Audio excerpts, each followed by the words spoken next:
warahmatullahi. Waalaikumsalam. Semoga kita semua diberkati dan diberi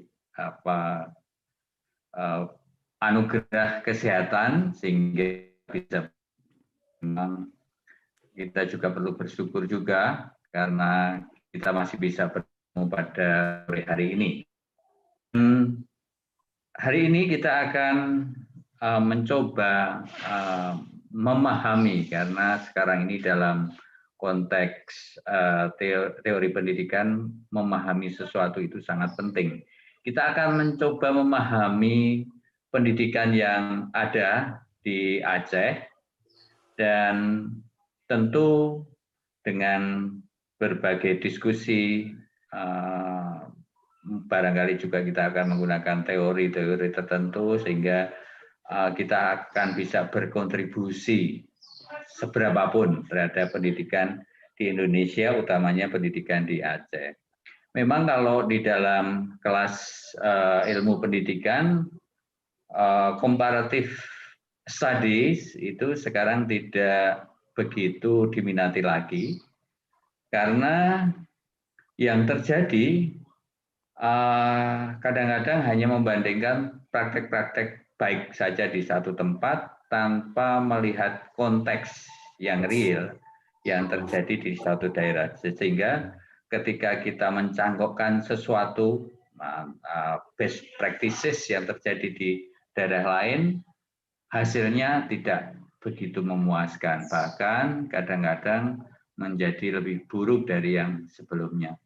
Maka kalau siang hari ini kita akan membicarakan praktek pendidikan di Aceh, tentu kita akan melihat hal yang baik dan hal yang masih bisa ditingkatkan, supaya tentu saja bangsa Indonesia ini lebih paham apa yang terjadi di sana, dan jika suatu saat ada kebijakan yang harus diambil akan sesuai dengan situasi yang real yang terjadi di sana.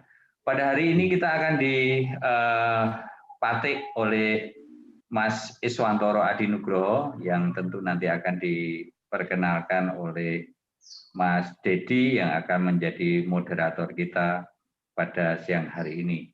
Tanpa perlu banyak mengambil waktu saya serahkan ke Mas Dedi untuk mengatur semuanya di sore hari ini. Monggo Mas Dedi, silakan. Terima kasih Pak Widyo atas kesempatannya. Perkenalkan, tadi sudah disebut nama saya Dedi Kristanto yang akan menjadi pengatur jalannya diskusi daring atau lewat Zoom ini. Dan selamat datang bagi teman-teman semuanya yang sudah bergabung dalam Zoom dan juga mungkin melihat lewat live streaming di YouTube. Hari ini kita mendapatkan narasumber atau pemantik diskusi yang baik, yaitu Pak Iswantoro. Saya kenal Pak Is ini, nanti kenalkan diri sendiri deh. Dari Gunung Kidul. Ya. Sama-sama bekerja di satu lembaga yang namanya Jesuit Refugee Service. Saya dulu nggak pernah membayangkan Pak Is akhirnya jadi orang Aceh Timur, sekarang tinggal dari Gunung Kidul, lalu memutuskan untuk menetap di mana, di Aceh Timur. Luar biasa keputusannya. Pak Is ini juga saya kenal karena ini adiknya tokoh terkenal, tokoh pendidikan yang sangat terkenal yang namanya Pak Darmaning Tias. Pak Darmaning Tias itu kembar ya masih ya? Iya. Darmaning Tias. Konsultasi kalau nggak salah. Ya kalau nggak salah pengamat itu dua tokoh hebat itu dari Gunung Kidul. Nah yang satunya adiknya ini lalu menjadi tokoh di Aceh Timur. Nah. Pak Is nanti akan bercerita panjang lebar. Saya sudah lama sekali nggak mengikuti perkembangan dinamika waktu dulu, waktu zaman bom, ketika Aceh masih dalam situasi konflik antara Gerakan Aceh Merdeka dan Tentara Nasional Indonesia. Saya masih terusup ke Aceh. Pernah saya mengalami situasi di mana di waktu di Banda Aceh itu jam 5, jam 6 itu sudah sepi sekali, nggak ada orang. Nggak ada orang nongkrong di kafe-kafe dalam tanda kutip untuk ngopi, itu sudah sepi. Dan waktu itu memang saya kira pendidikan juga menjadi sangat sulit bagi anak-anak di Aceh. Tetapi sekarang setelah Aceh mendapatkan keistimewaannya dan tenang, saya kira pasti akan ada banyak perubahan. Dulu zaman waktu tsunami, ketika saya masih ingat, ketika saya masih sempat masuk ke Aceh Timur dan masuk ke daerah di mana katakannya zona merah itu ya, di mana banyak tentara di sana gitu ya, sulit ya pergerakan orang diawasi oleh militer semacam itu. Tetapi saya harap sekarang sudah banyak perubahan dan pendidikan anak-anak sekolah sudah tidak banyak mengungsi, gitu ya, tetapi sudah dalam tanda kutip normal untuk mengembangkan. Nah, saya sudah nggak begitu update lagi bagaimana, dan makanya saya bersedia untuk menjadi moderator pada sore ini. Dan silahkan Pak Is sebagai orang Gunung Kidul yang menetap di Aceh. Diaspora Gunung Kidul. Silakan untuk bercerita dan nanti teman-teman bisa menanggapi dengan santai, bertanya soal, bisa membandingkan karena di sini banyak tokoh pendidikan mau dari mana gitu ya. Saya justru mengurusi pendidikan di Papua sebelum saya hijrah dari Indonesia. Istilahnya hijrah untuk berjihad di negeri. Ini monggo Pak Is, waktu dan tempat untuk bercerita tentang pendidikan di Aceh. Silakan Pak Is. Oke, terima kasih Mas Dedi, terima kasih semuanya. Assalamualaikum warahmatullahi wabarakatuh. Selamat sore. Dan ini bersyukur sekali ini forum kita ini ada dari Hong Kong, dari Surabaya, dari Jakarta, dari Aceh, teman-teman dosen Universitas Samudra Langsa kayaknya bergabung juga. Terima kasih.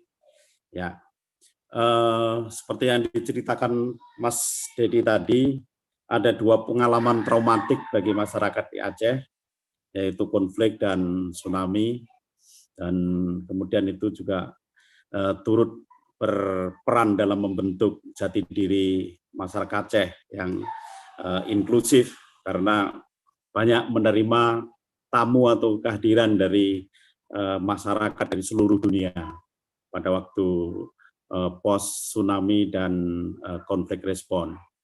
Jadi ini kita bersyukur juga saat ini Aceh menjadi sangat terbuka, terus kemudian juga aman, nyaman, damai di Aceh hari ini. Kalau tadi Mas Dedi cerita masa konflik dulu jam 5 atau jam 6 sore sudah tidak ada kendaraan di jalan-jalan, nggak ada orang nongkrong-nongkrong di kafe-kafe. Hari ini semua kota-kota di Aceh ini menjadi kota-kota kafe. Mau keluar jam berapa saja aman dan nyaman. Dan tingkat kejahatan di Aceh ini termasuk yang mungkin paling rendah di Indonesia. Nanti boleh konfirmasi melalui data-data yang ada di Mabes Polri. Tapi saat ini ya kehidupan sudah bagus, sudah normal, sudah nyaman, aman, damai, begitulah. Nah, terkait dengan isu pendidikan, ya memang Aceh mempunyai keistimewaan. Selain ada sistem pendidikan formal, kita juga ada sistem pendidikan dayah. Dan itu saat ini sudah diberi kemudahan, yang dayah-dayah tradisional ini bisa menyesuaikan ijazahnya ya, untuk bisa mendapatkan jabatan-jabatan politik juga, atau untuk misalnya mendaftarkan menjadi ASN dan sebagainya. Jadi pendidikan yang dulu dianggap pendidikan non formal ya, sekarang sudah diformalkan dan sudah diakui eksistensinya. Hanya saja terkait dengan politik anggaran, ini masih ada kesenjangan antara pendidikan yang dikelola oleh Dinas Pendidikan dengan Dinas atau Kementerian Agama. Karena otonomi Aceh itu tidak juga dalam hal urusan agama, tidak semua urusan itu diserahkan kepada pemerintah Aceh. Jadi untuk pendidikan keagamaan itu masih dalam kendali pemerintah pusat. Jadi termasuk dalam hal politik anggaran. Jadi porsi anggaran untuk pendidikan di madrasah berbeda dengan di sekolah-sekolah umum. Ini salah satu persoalan di Aceh saat ini. Namun persoalan-persoalan yang lain ya hampir sama dengan daerah-daerah di luar Jakarta, barangkali soal aksesibilitas masyarakat untuk mendapatkan layanan pendidikan itu sangat berbeda antara masyarakat yang tinggal di perkotaan dengan masyarakat yang tinggal di daerah pedesaan maupun terutama lagi yang di daerah-daerah terisolir ya. Dan Aceh masih banyak daerah yang masuk dalam kategori terisolir lah gitu. Aksesnya jauh dari pusat kota, terus kemudian fasilitas transportasi umumnya juga masih sangat buruk. Nah, ini masih banyak ini, terutama mungkin di area tengah, barat, selatan begitu. Dan untuk wilayah kerja kami sendiri di Aceh Timur Raya itu juga masih ada beberapa kecamatan dan kampung yang juga masih dalam kategori terisolir. Nah, selain itu, selain soal aksesibilitas, kita juga persoalan klasik di dunia pendidikan kita, ini soal distribusi guru yang juga tidak merata. Bahkan di kota pun demikian juga, pada sekolah-sekolah yang dianggap favorit, itu berkumpul banyak guru-guru baik, guru-guru bagus gitu. Sementara yang di sekolah-sekolah yang dianggap tidak favorit, yaitu kekurangan guru, meskipun itu di wilayah perkotaan. Apalagi kalau kita bandingkan dengan di wilayah-wilayah pedesaan. Nah, dalam konteks pelaksanaan pendidikan dasar 9 tahun, ini juga kalau di daerah-daerah pedesaan itu masih banyak mengalami persoalan terkait dengan fasilitas atau infrastruktur pendidikannya. Nah, saya tidak tahu cara berpikirnya bagaimana para pengambil kebijakan. Kalau dalam asumsi saya, kalau pendidikan 9 tahun, pendidikan dasar 9 tahun itu ya harusnya SD sama SMP itu dalam satu area yang sama. Dalam satu, kalau misalnya bisa dibilang sebagai SD SMP satu atap lah, apalagi kalau ini untuk di daerah-daerah yang sangat terpencil, itu sangat diperlukan kebijakan seperti itu. Nah kalau sekarang banyak yang bisa mendapatkan pendidikan sampai tingkat SD, tapi begitu SMP sudah harus melewati medan yang sangat susah, sehingga mereka tidak melanjutkan pendidikan SMP-nya. Berarti pendidikan dasar 9 tahunnya kurang berhasil. Nah, untuk persoalan yang lain-lain, ya potret pendidikan di Aceh saya pikir hampir sama. Soal kesejahteraan guru antara guru negeri dengan guru kontra, dengan guru bakti, itu juga bedanya sangat luar biasa. Nah, di sekolah-sekolah swasta itu kondisinya lebih miris lagi. Ya, sangat sedikit kehadiran negara di sekolah-sekolah swasta itu. Itu juga yang kami rasakan di Sekolah Merdeka. Kebetulan Sekolah Merdeka itu selain ada semacam TPA gitu, juga ada SMP Merdeka dan ada Madrasah Aliyah Merdeka. Dan itu juga sama seperti tidak merasakan kehadiran negara di dalam sekolah kami itu. Ya. Ini cerita awal dulu, Mas Jadi. Nanti silakan kita kembangkan melalui pertanyaan-pertanyaan teman-teman semua. Jadi gambarannya seperti itulah. Sekarang ini kita memang sudah lebih bagus dari sisi suasana ya. Suasananya sudah sangat memungkinkan kita sebetulnya untuk berbuat banyak hal. Tetapi ada beberapa hal yang juga yang kemudian apa yang mau kita lakukan itu banyak mengalami kendala. Seperti kalau Sekolah Merdeka ini posisinya kita mau mencapai Sekolah Merdeka itu di pedalaman Aceh Timur itu harus melalui perjalanan darat kombinasi dengan perjalanan sungai, itu sekitar 9 jam perjalanan. Nah, jadi untuk yang perjalanan di sungai itu sekitar 7 sampai 8 jam. Itu kita menuju ke arah pedalaman namanya Kecamatan Simpang Jernih. Itu berbatasan dengan Gayo Luwes dan juga Aceh Tamiang. Dia masuk dalam kawasan ekosistem Loser, kawasan penyangga ekosistem Loser. Nah, itu butuh perjalanan yang luar biasa. Kami sebetulnya sudah beberapa kali mengajukan permohonan bantuan kepada Kementerian Perhubungan, terutama Perhubungan Laut, Dirjen Sungai, Angkutan Sungai dan Danau. Tapi sampai saat ini belum mendapatkan respon. Karena dulu ada beberapa relawan pendidikan yang ketika mau mencapai desa-desa di sekitar sekolah kami itu, bootnya terbalik dan meninggal dunia. Kebetulan sebagian itu dari daerah Jawa Barat. Nah, itu waktu itu program SM3T. Nah, guru-guru dari program SM3T itu sebagian, kalau nggak salah entah 4 atau 6 gitu meninggal dunia karena keamanan pelayarannya tidak ada. Jadi nggak ada baju pelampung, terus kemudian juga tidak ada ban-ban gitu untuk membantu ketika terjadi perahu terbalik atau insiden apapun lah gitu. Memang sangat menantang lah menuju ke Sekolah Merdeka itu. Itu, Mas Dedi. Terima kasih Pak Is atas ceritanya. Pak Is ini memang dari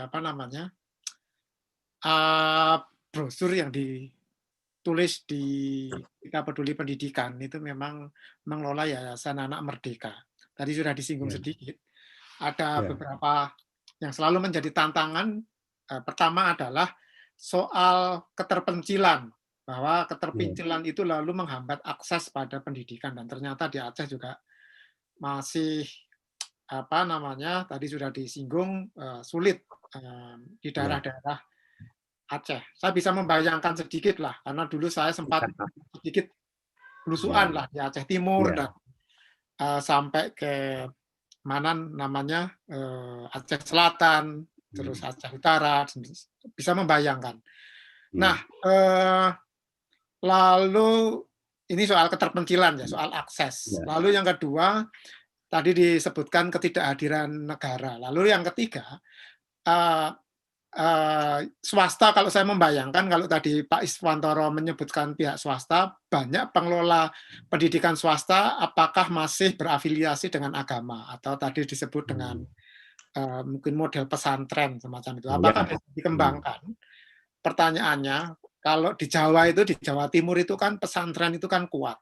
Apakah ada korelasi, ada saling memperhatikan antara Aceh dan misalnya gaya pesantrennya di Jawa? Karena dulu waktu tsunami itu saya sangat di Melaboh, di mana itu kita membangun pesantren itu kan banyak sekali. Oh ya, di Lamno. Di Lamno itu kan kita membangun. Apakah pesantren-pesantren itu masih juga cukup kuat dan berkembang? Seperti halnya kalau kita bicara soal pesantren di Jawa Timur, Pak Is. Nah, itu mungkin bisa untuk lanjut dulu saya bertanya sebagai moderator sekali bertanya, nanti teman-teman silahkan lalu menanggapi. Ini saya pantik dengan pertanyaan supaya Pak Is banyak bercerita. Nanti setelah ini silakan Bapak Ibu yang hadir bisa langsung mengajukan atau berpendapat untuk bertanya. Silakan Pak Is. Ya, saat ini justru memang sedang terjadi tren ya, menyekolahkan anak ke pesantren itu jadi tren hampir semua keluarga di Aceh.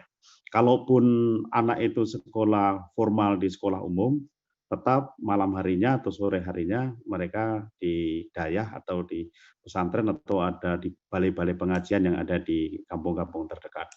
Jadi kalau bicara tentang posisi pesantren dalam pendidikan di Aceh, wah itu memang sangat kuat posisinya. Ya, sangat-sangat kuat mewarnai. Nah, ini pesantren ini kan sekarang masih lebih banyak fokus pada ilmu agama. Nah, pertanyaannya yang kemudian perlu kita sampaikan kepada inilah komunitas pendidikan di Aceh terkait dengan pengelolaan sumber daya alam di Aceh. Ya, Aceh ini kan kaya luar biasa. Sementara sekarang ini kecenderungannya orang belajar agama luar biasa sekarang ini. Banyak menitipkan anaknya di sekolah-sekolah tahfidz gitulah, penghafal-penghafal Al-Qur'an.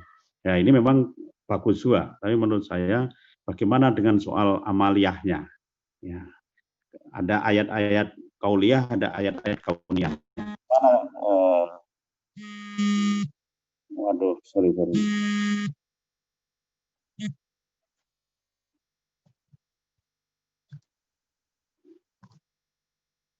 Halo. Ya, sorry, ada panggilan masuk. Ya, jadi bagaimana untuk menyeimbangkan antara pendidikan pesantren dengan pendidikan ya inilah apa scientific teknologi begitu, karena saat ini yang menjadi kesadaran bersama bahwa ketika Medco beroperasi, ketika PIM beroperasi, AAF beroperasi, masyarakat di Aceh ini hanya menjadi penonton, bahkan untuk tenaga kerja yang non skill pun ini juga sebagian didatangkan dari luar Aceh. Ini kenapa? Karena kalau kita tanya sama misalnya para kontraktor, mainkonnya maupun subkonnya, itu rata-rata bercerita soal kinerja, soal attitude gitulah. Nah, ini yang menurut saya harus disikapi bersama oleh komunitas pendidikan di Aceh ini. Bagaimana juga selain menyiapkan istilahnya bahasa almarhum Zainuddin MZ itu orang-orang yang berhati Ka'bah, tetapi juga berotak Jerman. Lalu punya etos kerja seperti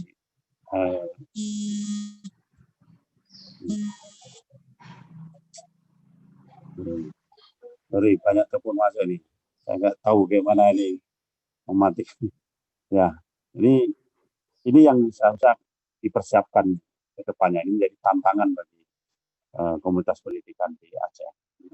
Nah, sekarang ini banyak perusahaan-perusahaan yang sudah mulai mengincar Aceh ini, baik itu tambang emasnya, terus kemudian biji besi, terus kemudian ada timah, terus kemudian ada pabrik semen. Nah, Aceh ini kan dilihat dari sisi potensi sumber daya alamnya, itu memang luar biasa. Mungkin ini daerah terkaya lah, ya sama dengan Papua, tapi juga mudah-mudahan tidak menjadi kutukan kekayaan alam yang ada di Aceh. Jadi betul-betul menjadi berkah bagi masyarakat Aceh. Saya pikir kuncinya di pendidikan. Kalau sekarang ini kita lebih banyak menekuni bidang agama, harapannya juga ke depan selain agamanya dipersiapkan, itu juga dipersiapkan juga penguasaan terhadap teknologi, terhadap ilmu pengetahuan alam lainnya. Ini maksudnya. Baik, ternyata ya ini tantangan yang tidak mudah sebenarnya ini. Ya. Antara sebuah budaya berpikir, budaya berpengetahuan mau berbasis yang tadi diungkapkan oleh Pak Es adalah bagaimana menyeimbangkan antara basis agama dan basis pengetahuan katakanlah dalam tanda kutip sekuler di Aceh. Tetapi silakan teman-teman mau menanggapi karena kan jelas bahwa kekhususan Aceh, keistimewaan Aceh salah satunya adalah karena Aceh lalu punya undang-undang syariah di sana. Dan itu pasti akan berpengaruh pada juga bentuk budaya pendidikannya juga. Tadi sudah dikatakan bahwa trennya kemudian berbondong-bondong ke pesantren. Nah, pertanyaannya kan apakah pesantren lalu bisa mengadaptasi pada tuntutan zaman yang kemudian bergerak menjadi semakin modern. Tadi sudah dikatakan soal etos kerja, soal keterampilan baik soft dan hard skill. Anak-anak yang lahir itu kan tidak yang harus dihasilkan dari berbagai macam pendidikan yang ada. Itu tidak hanya bertumbuh pada sebuah pengetahuan kuat, misalnya agama saja. Nah, silahkan Bapak Ibu yang di sini bisa menanggapi, bisa berpendapat. Silahkan Mbak Desmianti. Siapa? Silahkan. Ada tambahan, Pak? Suaranya Mas Dedi kok nggak begitu jelas ya? Halo? Halo? Ya. Jelas kok, jelas. Jelas Mas Is. Oke. Mungkin aku dulu ya, karena yang lainnya belum, tapi silakan Pak Widya. Semoga juga memantik yang lain. Kalau menurut yang pertama adalah pertanyaan informatif, apakah yang ada di Aceh itu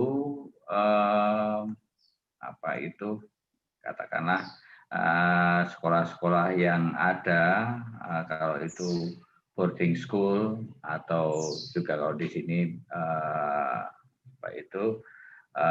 tadi dikatakan pondok gitu, apakah pondok modern atau salafiyah ya? Artinya kalau misalnya itu modern, tentu kebutuhan-kebutuhan akan keterampilan lain tentu sudah bisa terakomodasi. Atau kalau misalnya kurang, artinya persoalan tadi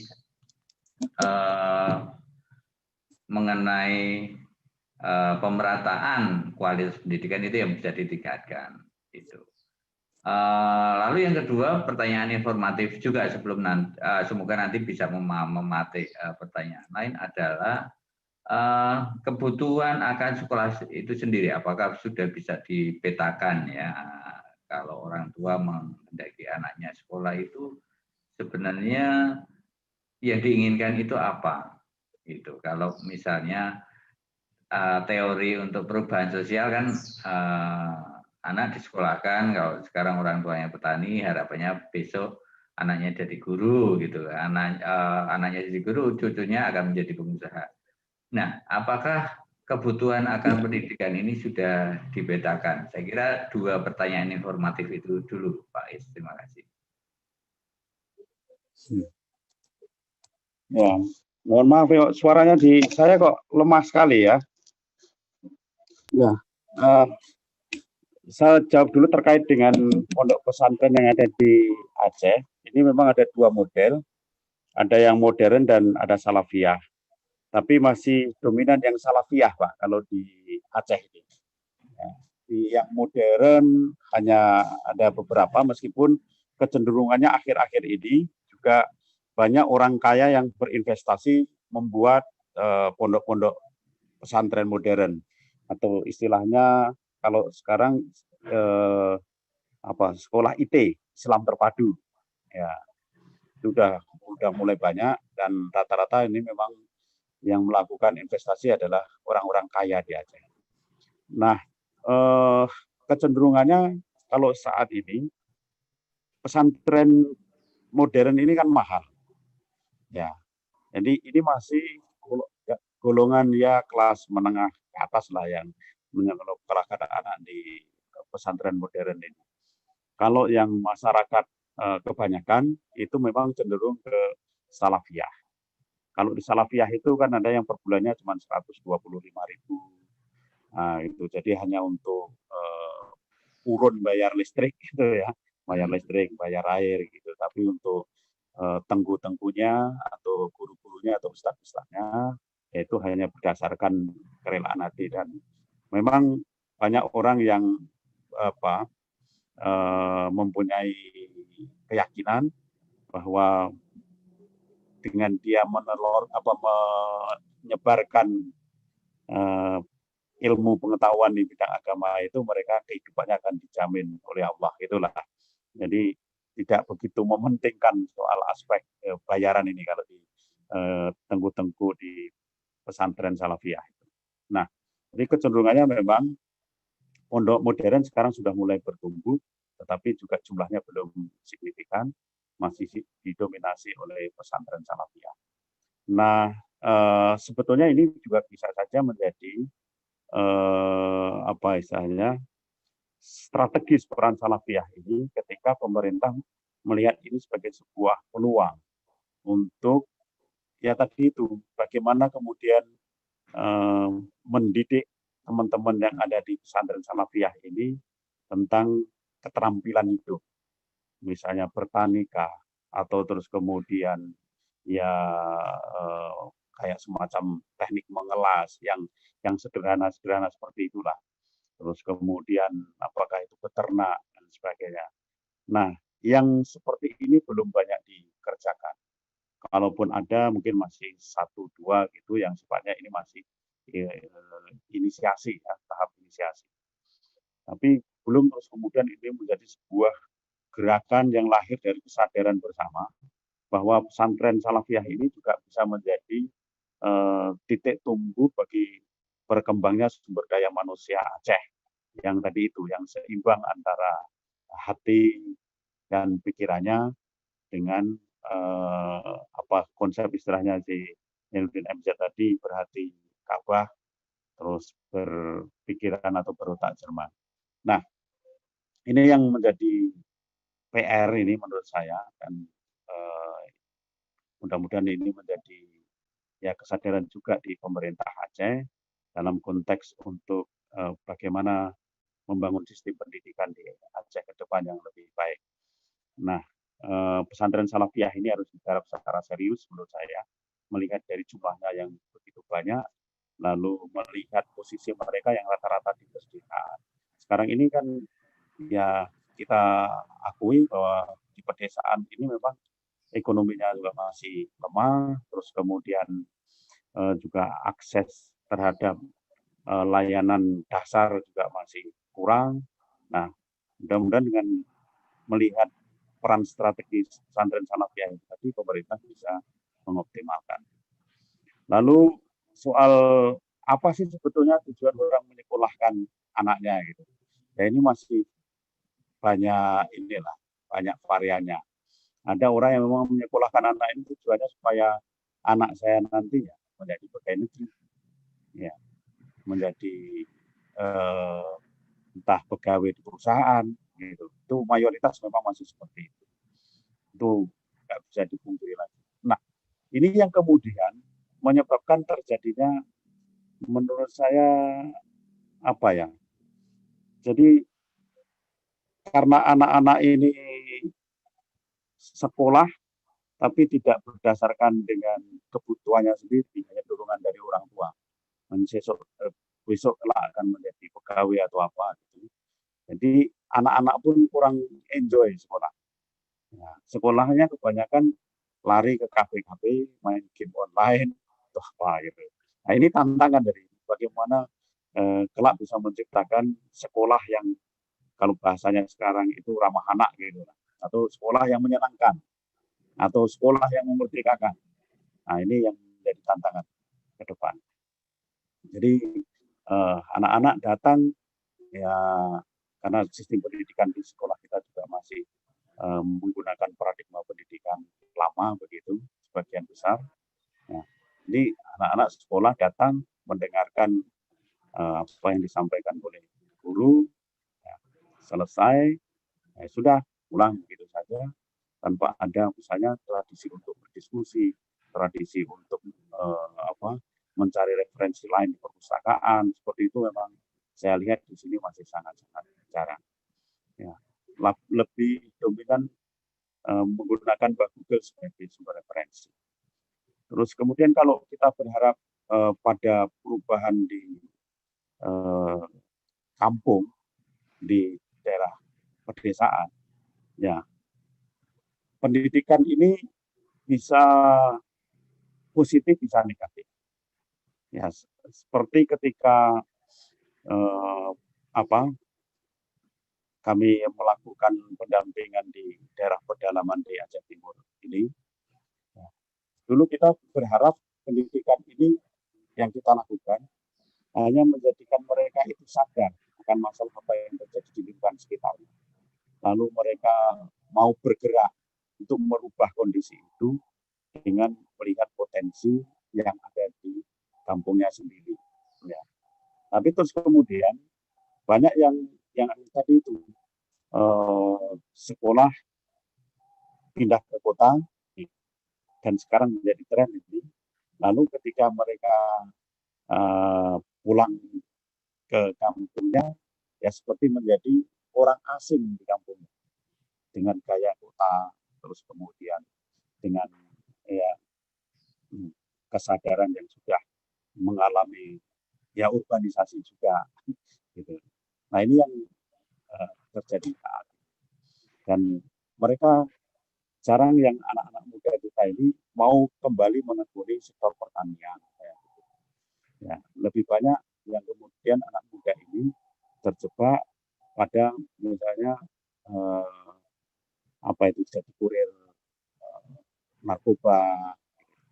Karena mereka melihat ini kerja yang tidak perlu susah payah, hasilnya besar.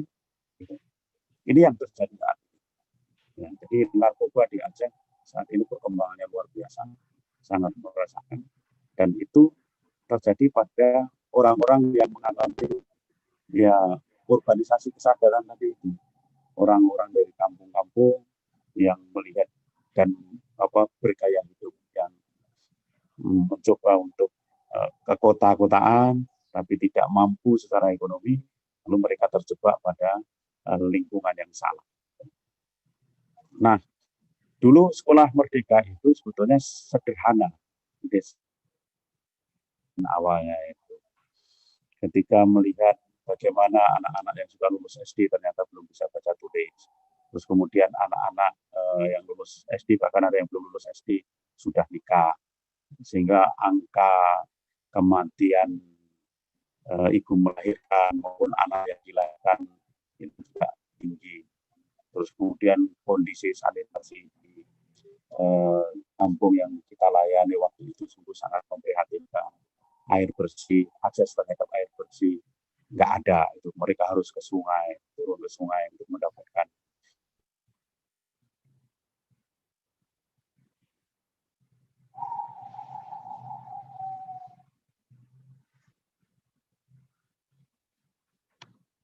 Termute, Wi. Pak Is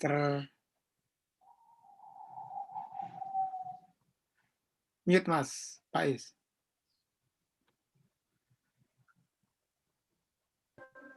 Kok tiba-tiba kok hilang? Nah, sekarang jelas. Ya, lanjutkan. Nah, jadi waktu itu melihat fenomena sosial seperti itu, oh ya ada satu dulu yang menjadi background kenapa terus kemudian lahir sekolah Merdeka itu. Salah satunya dulu adalah sanitasi yang buruk, kemudian angka kesakitan TB paru waktu itu sangat tinggi. Ya, karena mereka tinggal di rumah yang pasca banjir bandang itu lembab, pencahayaan kurang, sirkulasi udaranya juga kurang bagus gitu, sehingga angka TB tinggi. Lalu kita mencoba untuk melakukan promosi kesehatan kepada mereka, tapi mereka banyak yang susah untuk diajak karena juga mereka tidak pandai baca tulis dan sebagian besar juga tidak bisa berbahasa Indonesia. Nah, dari situlah terus kemudian ada beberapa teman relawan yang luar biasa, ada Ustadz Ali Muda Tinendung, ada Pak Ustadz Rahmat Rizky Nasution, ada Bu Ustazah Mahdalina waktu itu, ya kami-kamilah menjadi relawan.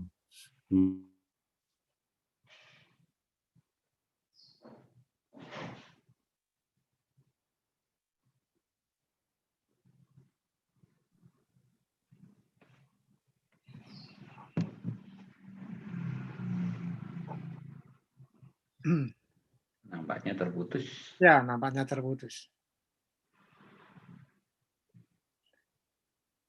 Terputus, Mas Is. Nah, ini udah muncul lagi.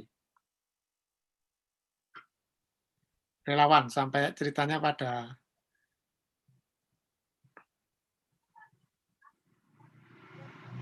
Ya, jadi waktu itu ya kami bergerilya mendatangi anak-anak yang sedang menunggu padi di ladang, terus kemudian menemani anak yang sedang menggembala kerbaunya gitu.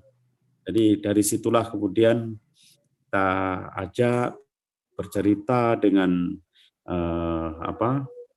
gambar-gambar atau buku bergambar lah yang kami punya. Lalu kemudian muncul kebutuhan untuk ya kumpul bersama-sama lah, belajar bersama. Lalu dibentuklah semacam kelompok belajar awalnya begitu. Lalu kemudian tuntutan orang tua lain. Nah, jadi kalau hanya kumpul belajar kayak begini ini, bagaimana nanti dengan anak saya ijazahnya? Lalu orang-orang tua minta agar dibuat sekolah. Ya, kami bergotong royong.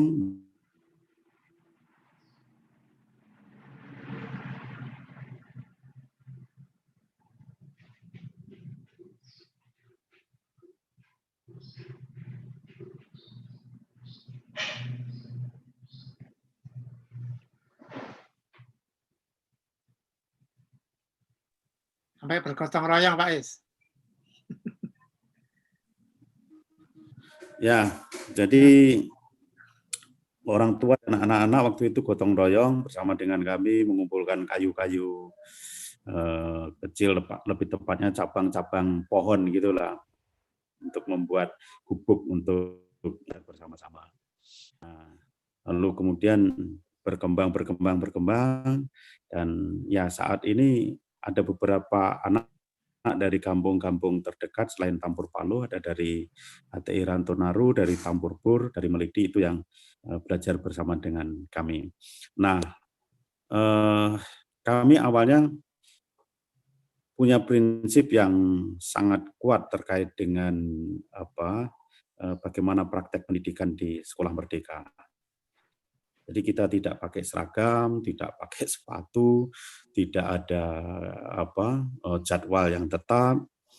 Kita mengikuti dinamika sosial yang terjadi di masyarakat. Jadi kalau misalnya musim tanam, ya anak-anak ke ladang.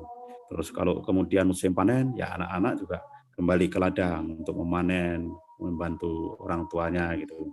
Terus kita juga ada membuat semacam perkebun untuk tanaman sayuran, ada untuk kebun coklat, kayak gitu. Jadi kita belajar tentang pertanian terpadu, pertanian ramah lingkungan, terus kemudian kita juga belajar tentang bagaimana mengelola kebun organik, kayak gitu. Ini yang kita lakukan dengan anak-anak. Karena pengalaman kami ketika kita bicara tentang misalnya produk pertanian begitu, kenapa harga produk-produk pertanian dari Aceh misalnya, kalau bisa dikonfirmasi nanti di daerah Medan, untuk beberapa komoditi itu harganya lebih murah dibandingkan dengan produk pertanian atau perkebunan dari luar Aceh.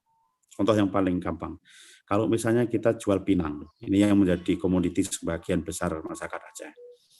Pinang itu produk dari Aceh itu rata-rata dibeli lebih murah sekitar 1.000 sampai 1.500 per kilo dibandingkan dengan produk lain dari luar Aceh. Kenapa? Karena masyarakat tidak sadar mutu terkait dengan pengelolaan pasca panennya. Nah, ini yang kita bangun kesadaran itu melalui anak-anak itu. Kalaupun nanti kita menjadi petani, kita harus menjadi petani yang sadar mutu sehingga bisa meningkatkan perekonomian kita. Jangan seperti yang selama ini. Nah gitu. Jadi kalau sama ini misalnya pinang ya jatuh dibiarkan sampai kering, kalau udah banyak baru kemudian dikumpulkan, dijual gitu. Jadi ada yang busuk, ada yang bagus, itu bercampur. Nah, hal-hal semacam itu yang kita belajar bersama dengan anak-anak di sana, dan kita sampaikan bahwa di sini tidak ada guru dan murid. Yang ada di sini semua guru, semua murid. Gitu.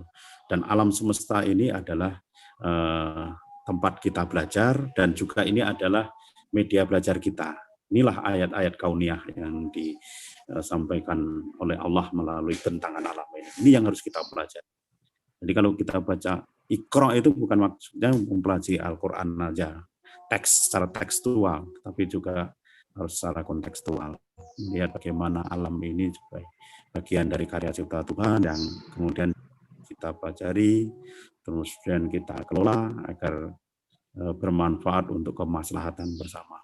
Ini yang selalu menjadi pengingat bagi teman-teman di Sekolah Merdeka. Makanya kalau Sekolah Merdeka jangan ditanya masuknya hari apa, ya suka-suka. Ya, kadang-kadang hari Minggu mereka minta belajar karena hari Seninnya atau hari Sabtunya mereka harus ke ladang nyeraya. Nyeraya itu seperti gotong royong begitu. Kalau di sana kegiatan pertanian itu hampir semuanya, semua fasenya itu bergotong royong. Misalnya ada murun, terus kemudian ada nanam atau nugal itu nanam padinya, terus kemudian manen, itu semua dilakukan secara gotong royong. Jadi ini kita pelihara. Jadi praktek pendidikan yang kami lakukan itu ya kita menyesuaikan dengan kondisi sosial budaya masyarakat di situ. Nah ini ya menurut saya ini alternatif dibandingkan dengan sekolah-sekolah yang selama ini ada. Cuman persoalannya negara ini belum bisa mengakomodir praktek-praktek pendidikan seperti itu. Jadi kami masih dipaksa misalnya harus ikut UAN. UAN ini kemarin kan dilakukan berbasis komputer ya, harus melalui komputer ya. Kami listrik nggak ada. Komputer ya mau kemana listrik aja nggak ada, masa mau ada komputer kan. Kami dipaksa harus ikut ujian nasional dengan komputer. Nah ini menurut saya ini persoalan, tapi alhamdulillah sudah ada berita baik, katanya UAN dihapus, diganti dengan pemetaan, tapi apakah cara pemetaan pendidikan ini nanti juga akan sama seperti ya kemarin-kemarin hanya ganti nama saja. Kalau itu dilakukan, ini juga bagi saya, bagi kami lah, komunitas Sekolah Merdeka, ini juga adalah hambatan yang luar biasa. Itu Mas Jadi. Mungkin aku menanggapi ya Mas Edi. Ya. Ya, kalau masih banyak pondok yang salafiyah, tentu di situ tokoh masyarakat atau tokoh karismatik menjadi center ya. Kunci. Ya, karena di situ kan masih mengambil nilai taklim ya, artinya itu dihormati. Nah, sebenarnya kalau tadi menurut kebutuhan yang ada, bisa saja kalau malah sebuah pondok itu berkonsentrasi pada satu keterampilan yang memang dikuasai oleh tokoh karismatik itu. Saya pernah main di Bantul, itu para santri itu diajari untuk beternak gurami. Nah, bagusnya memang produknya bagus, kualitasnya bagus. Kenapa? Karena pelet itu hanya diberikan sekali. Yang lainnya adalah ramban atau pohon daun-daunan yang dicari oleh para santri. Itu menjadi penugasan, tetapi juga sekaligus mereka nyantri, belajar secara nyata. Jadi kalau nanti setiap kiai itu mempunyai satu keterampilan tertentu, lalu orang ke sana karena interest tertentu atas keterampilan itu, saya kira cukup menjawab kebutuhan itu. Lalu kalau pemerintah tentu yang diharapkan bisa mengakomodir para tokoh ini supaya kemudian bisa menjawab kebutuhan-kebutuhan masyarakat yang ada. Kalau toh misalnya belum, barangkali ada yang misalnya kok keterampilan soal apa entah mengelola apa itu belum ada, nanti bisa diusahakan. Lalu bagus sekali kalau tadi sebenarnya sudah ada learning community ya oleh orang-orang muda, dan itu kemudian dari situ sebenarnya aku sangat optimis sebenarnya, lalu mereka sendiri merumuskan kebutuhan apa lalu melakukan sesuatu. Nah sebenarnya kalau ada penggerak itu bisa menggandeng juga misalnya perusahaan-perusahaan untuk berkontribusi terhadap kebutuhan masyarakat, terutama kebutuhan soal pendidikan. Meskipun itu diperlukan modal sosial atau orang yang memang dipercaya bisa menghubungkan dengan satu perusahaan.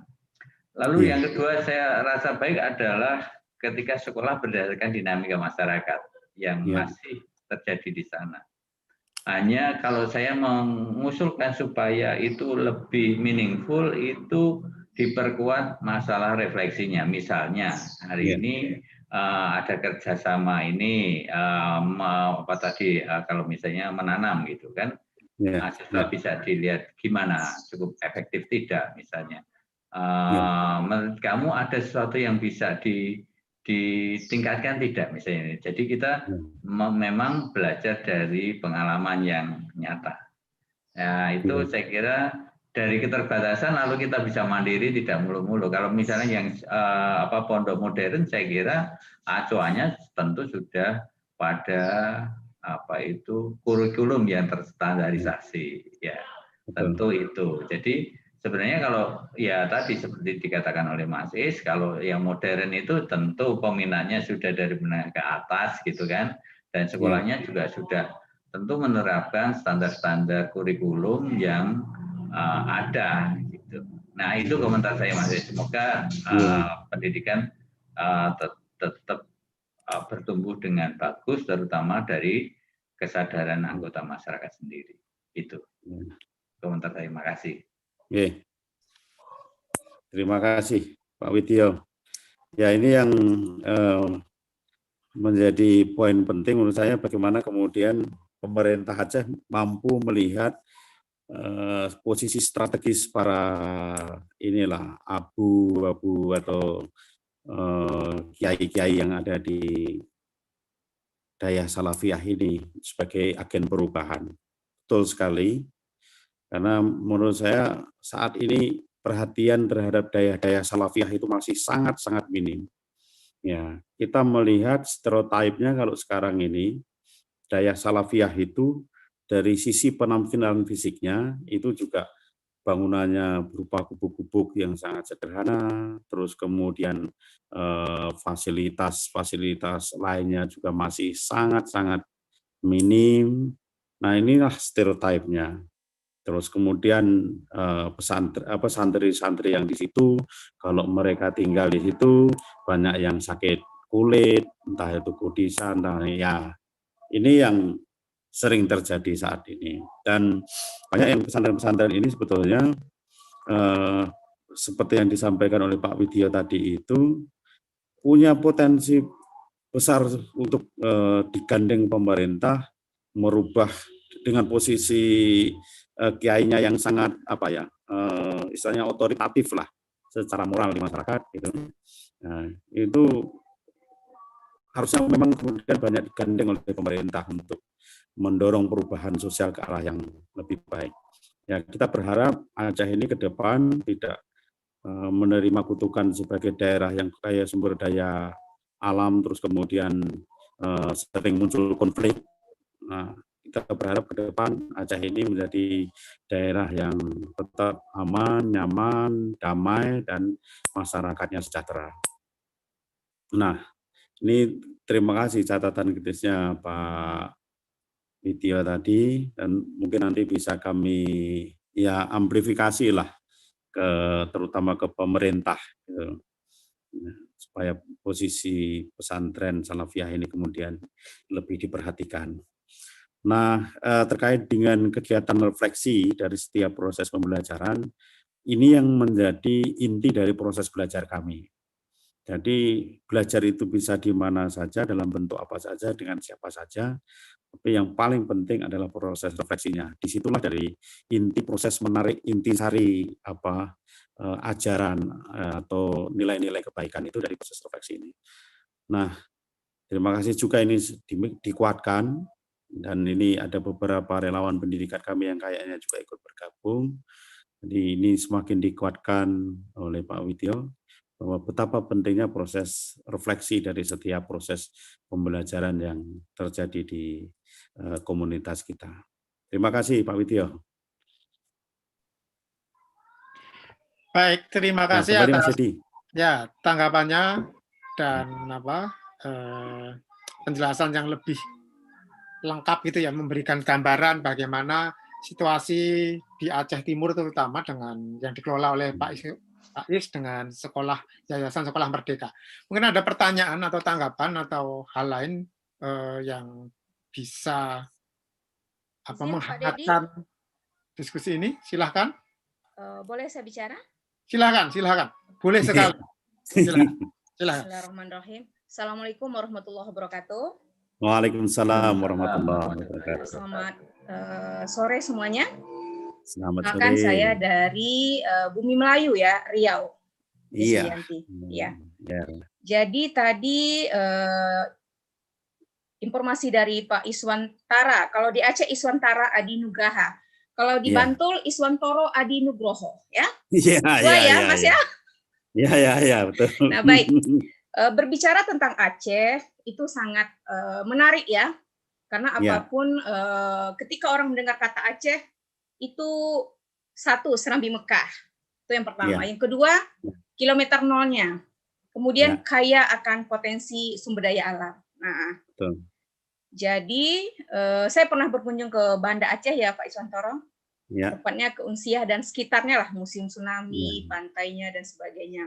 Nah, kita tahu kalau di Aceh itu pendidikan agamanya sangat kuat, ya.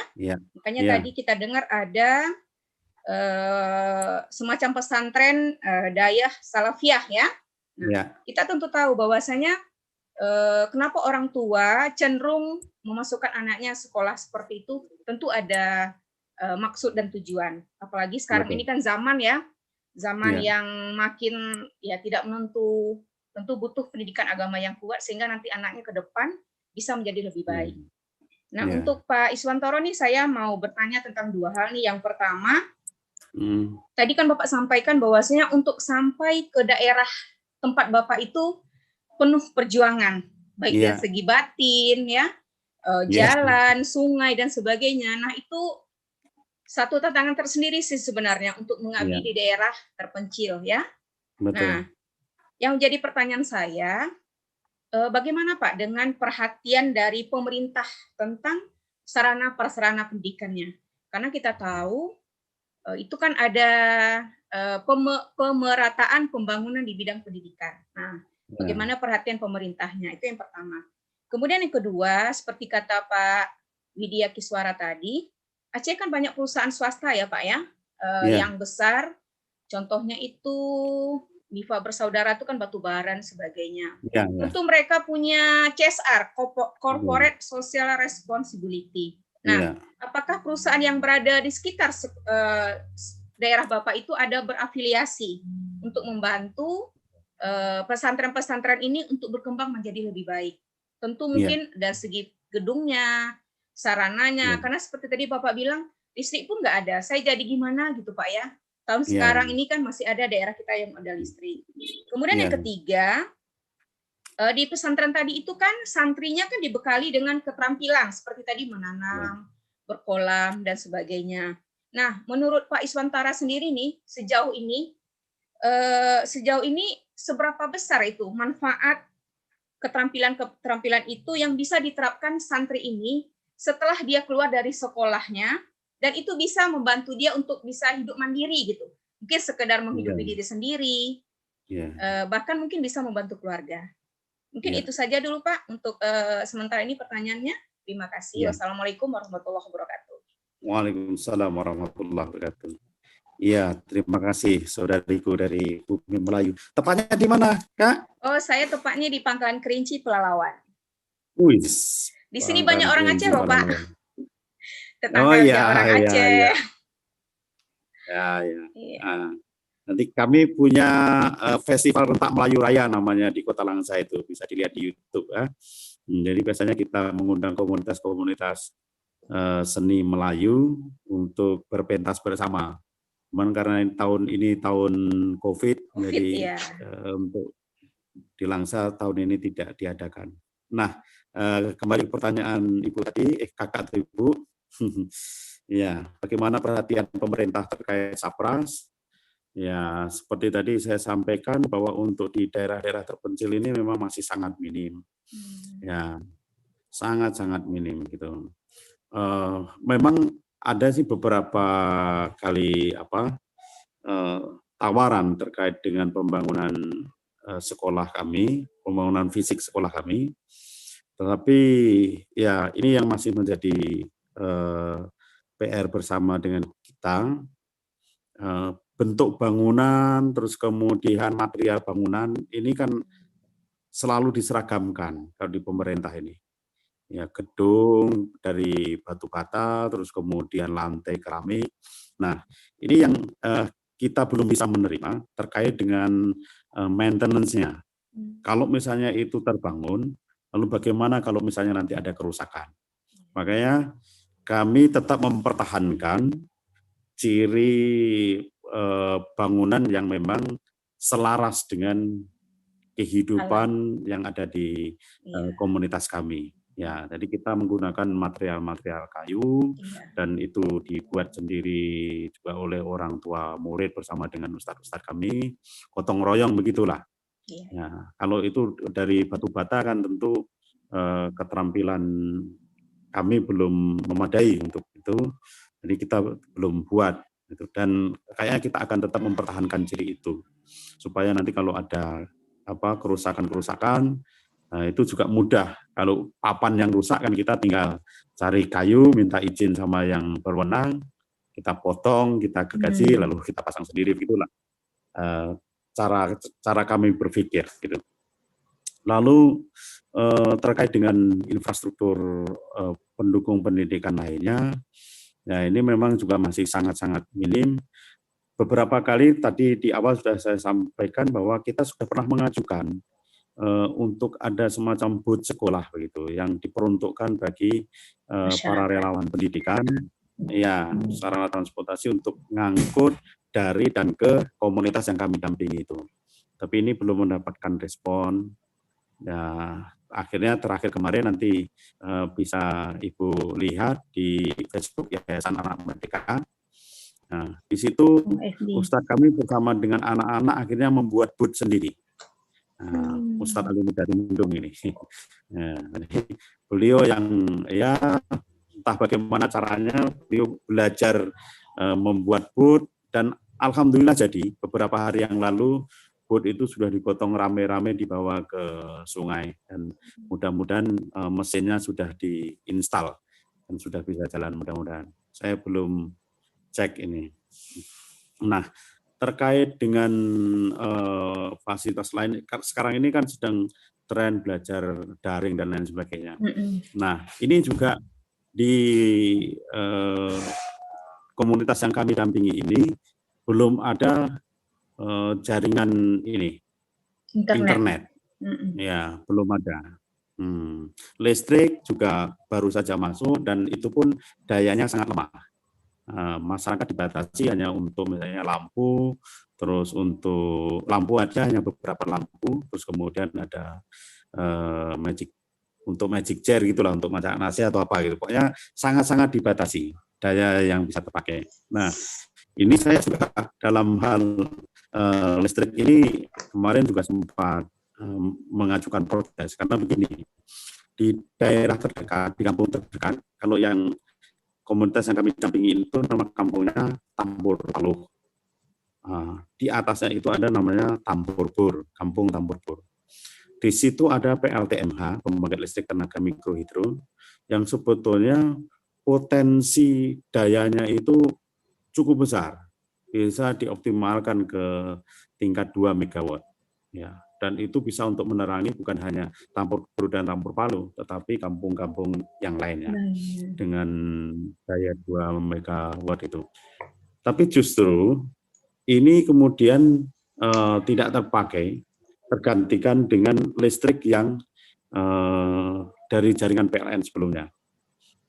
Ini yang saya nggak tahu gimana cara berpikirnya itu. Nah, lalu terkait dengan CSR, ya alhamdulillah nanti Ibu bisa lihat di Pertamina TV, itu kita gandeng Pertamina EP Field Rantau, program CSR mereka, itu untuk itu tadi melatih anak-anak bertani, terus kemudian juga beternak beternak kambing, terus kemudian juga ada lebah madu. Jadi ada beberapa hal kegiatan pertanian yang kita lakukan bersama-sama dengan Pertamina EP Field Rantau. Ya, mereka menamakan programnya apa? Sekolah Anak Nangro gitulah. Di sekolah kami, di Sekolah Merdeka, tapi mereka programnya namanya Sekolah Anak Nangro. Nah, ini kami punya kedekatan dengan teman-teman di Pertamina karena dulu saya kebetulan juga bagian dari pengelola CSR Pertamina.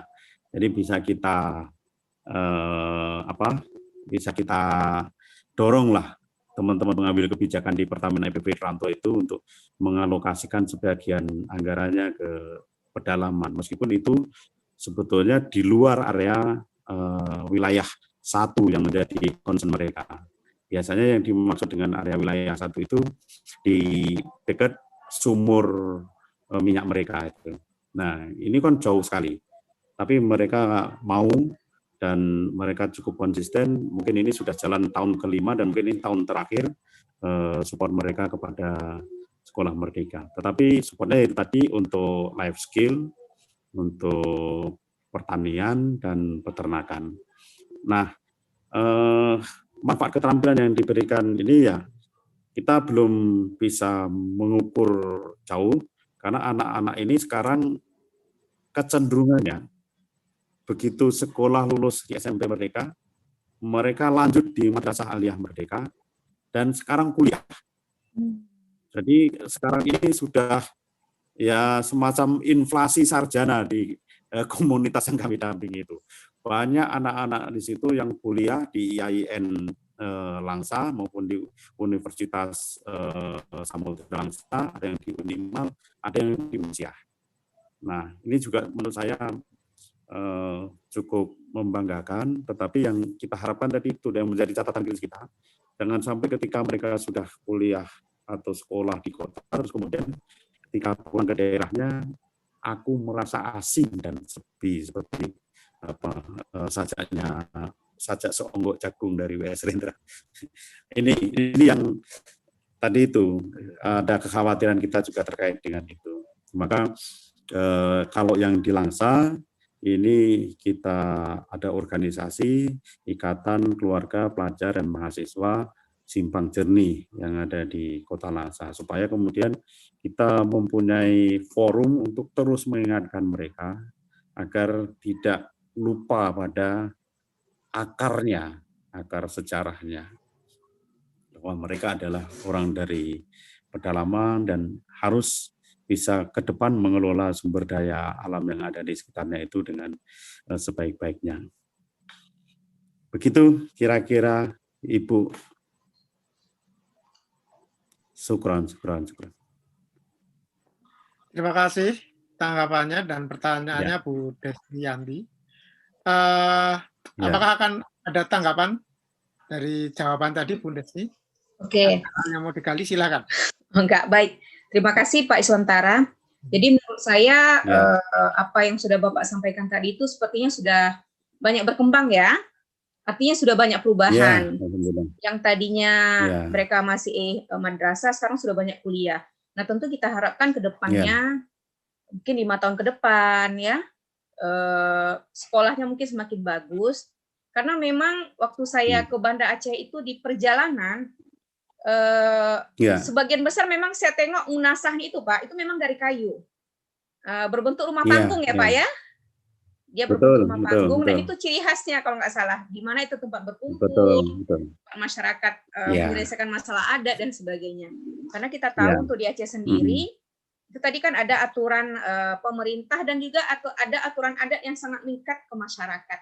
Dan itu tentunya kan punya maksud supaya masyarakat ini nantinya menjadi orang yang lebih baik ke depannya gitu. Nah, satu lagi Pak ini, kita tahu Aceh dulu kan pernah terkena konflik yang sangat lama ya. Jadi pada saat ada seminar itu di Pekanbaru Riau, itu kan dari 3 daerah pada saat itu, Aceh, Papua, dan Riau. Nah, jadi pada saat itu memang saya sempat mengikuti dan mungkin ada teman dari zaman dahulu lah ya, aktivis 98. Kebetulan saya juga aktivis 98 ini. Nah, jadi iya. Jadi pertanyaan saya kepada Pak Iswantara, sekarang ini kan Aceh sudah jauh lebih berkembang, hidup sudah berdamai dengan masyarakat. Nah, kalau menurut Pak Iswantara sendiri, apa namanya ya, konflik-konflik itu kan tentu kita tidak harapkan lagi, karena itu sudah jadi peristiwa masa lalu ya. Nah, jadi yang kita inginkan ke depannya tentu Aceh akan semakin berkembang, masyarakatnya bisa hidup berdamai, dan itu tentu menjadi pembelajaran sangat berharga. Menurut saya itu saja tanggapannya. Terima kasih. Ya, terima kasih Ibu. Ya, ini menjadi harapan kita bersama. Tetapi perdamaian tanpa pembangunan itu juga rentan terjadi konflik kembali. Nah, jadi ada buku yang menurut saya sangat menarik. Pembangunan itu adalah perdamaian, begitulah. Nah, ini ke depan apa yang Ibu harapkan itu juga menjadi harapan kami bersama di Aceh. Sudah trauma dengan konflik yang terjadi. Dalam konflik tidak ada orang yang diuntungkan, tidak ada orang yang senang, semua susah. Ya, banyak orang yang kemudian kehilangan sanak familinya, kehilangan tetangganya, kehilangan harta bendanya, dan itu saya pikir nggak ada orang yang mau lagi untuk berkonflik senjata ya.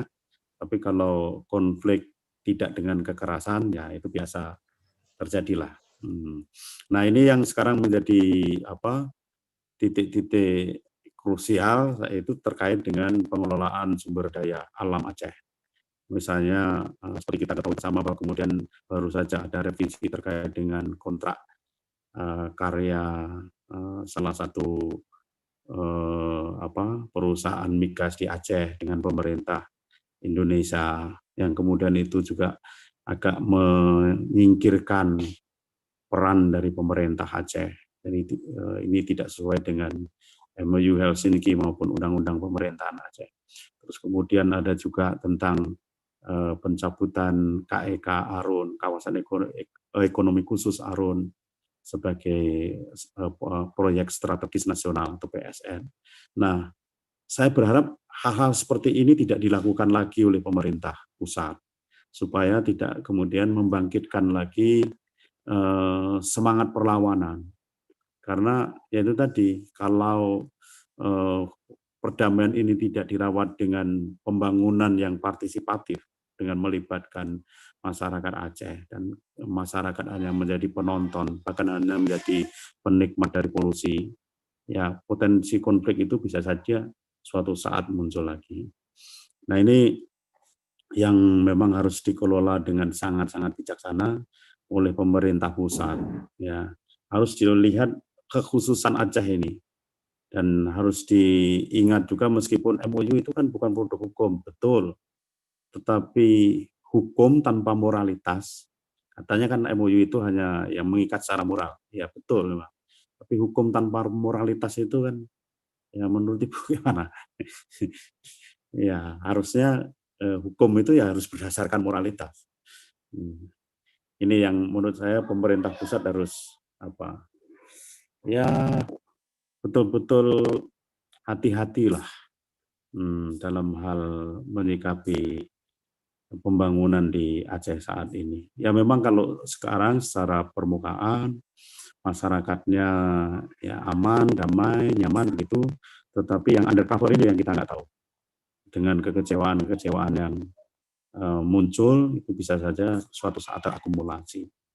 Dan harus diingat bahwa munculnya gerakan Aceh Merdeka dulu juga dipicu oleh pengelolaan sumber daya alam di Aron salah satunya yang tidak melibatkan masyarakat lokal dalam pengelolaan.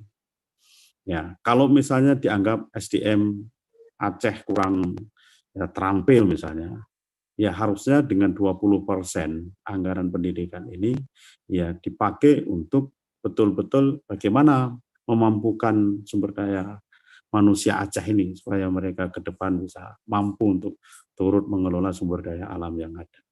Ini yang selalu dalam beberapa kali kesempatan di pertemuan-pertemuan dengan pemerintah selalu kita ingatkan untuk ya punya mitigasi lah terhadap potensi konflik ke depan.